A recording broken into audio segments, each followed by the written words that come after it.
ಏನಾಯ್ತಿತ್ತು guarantee ಯೋಜನೆಗಳು ಮಾಡಿದಾಗ ಇವರೇ ಹೇಳಿದ್ರು ಬಿಜೆಪಿಯವರು, ಆರ್ಥಿಕವಾಗಿ ದಿವಾಳಿ ಆಗ್ಬಿಡ್ತದೆ, ರಾಜ್ಯ ಆರ್ಥಿಕವಾಗಿ ದಿವಾಳಿ ಆಗ್ಬಿಡ್ತದೆ. ದಿವಾಳಿ ಆಗಿದೆಯಾ? ದಿವಾಳಿ ಅನ್ನೋದಕ್ಕೆ ಪದ ಅರ್ಥ ಗೊತ್ತಾ ಅವ್ರಿಗೆ?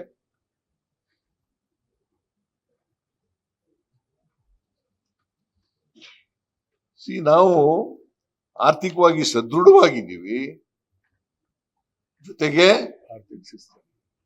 ಆರ್ಥಿಕ ಶಿಸ್ತನ್ನು ಕಾಪಾಡ್ಕೊಂಡಿದ್ದೀವಿ, ಜೊತೆಗೆ ಫಿಸ್ಕಲ್ ರೆಸ್ಪಾನ್ಸಿಬಿಲಿಟಿ ಆಕ್ಟ್ ನಲ್ಲಿ ಹೇಳಿರ್ತಕ್ಕಂಥ ಮಾನದಂಡಗಳಿಗೆ ಅನುಗುಣವಾಗಿ ಕೂಡ ಇದ್ದೀವಿ.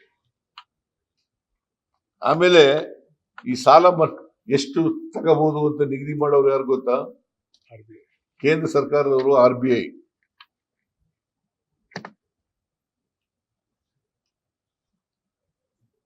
ಸೊ ನಾವು ಬಜೆಟ್ ನಲ್ಲಿ ಏನು ಹೇಳಿದ್ದೋ ಕಳೆದ ಇದಿರ್ಬೋದು 23-24 ಇರ್ಬೋದು, 24-25 ಇರ್ಬೋದು, ಆ ಎಲ್ಲ ಭರವಸೆಗಳನ್ನ ಈಡೇರಿಸಿದೀವಿ, ನುಡಿದಂತೆ ನಡೆದಿದ್ದೀವಿ ಅಂತ ಅದಕ್ಕೋಸ್ಕರನೇ ಹೇಳೋದು. ನುಡಿದಂತೆ ನಡೆದಿದ್ದೀವಿ.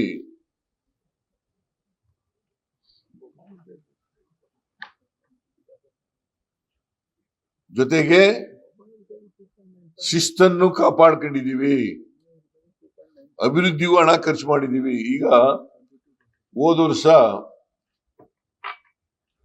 ನಮ್ಮ ಗ್ಯಾರಂಟಿ ಯೋಜನೆಗಳಿಗೆ 52,009 ಕೋಟಿ ರೂಪಾಯಿಗಳನ್ನ ಬಜೆಟ್ ನಲ್ಲಿ ಇಯರ್ ಮಾರ್ಕ್ ಮಾಡಿದ್ದು. 52,009 ಕೋಟಿ ಮಾಡಿದ್ದು. ಎಲ್ಲ ಗ್ಯಾರಂಟಿ ಯೋಜನೆಗಳನ್ನು ಜಾರಿ ಮಾಡಿದ್ದೀವಿ. 23-24 ಮಾಡಿದ್ದೀವಿ, 24-25 ಮಾಡಿದ್ದೀವಿ, ಮುಂದೆನೂ ಮಾಡ್ತೀವಿ. ಯಾವುದೇ ಕೋತ ಆಗಿಲ್ಲ.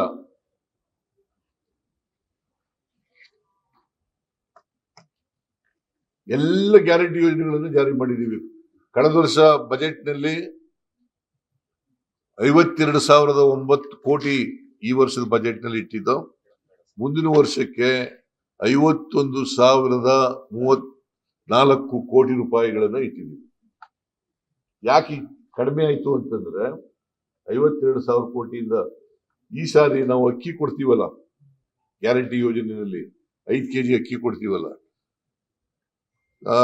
ಇವರು ಎಂತದ್ದು ಕೇಂದ್ರದ FCI ಫುಡ್ ಕಾರ್ಪೊರೇಷನ್ ಆಫ್ ಇಂಡಿಯಾದವರು ಅಕ್ಕಿ ರೇಟ್ ನಾವು ಕೊಡುವಾಗ ಶುರು ಮಾಡಿದಾಗ 34 ರೂಪಾಯಿ ಇತ್ತು, ಈಗ 22 ರೂಪಾಯಿ ಆಗಿದೆ.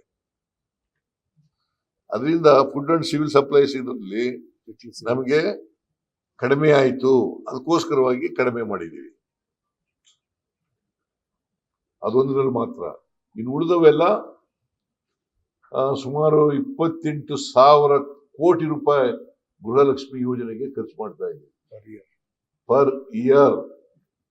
28,000ಕ್ಕೂ ಹೆಚ್ಚು ಕೋಟಿ ರೂಪಾಯಿಗಳನ್ನ ಗೃಹಲಕ್ಷ್ಮಿಗೆ ಖರ್ಚು ಮಾಡ್ತಾ ಇದ್ದೀವಿ.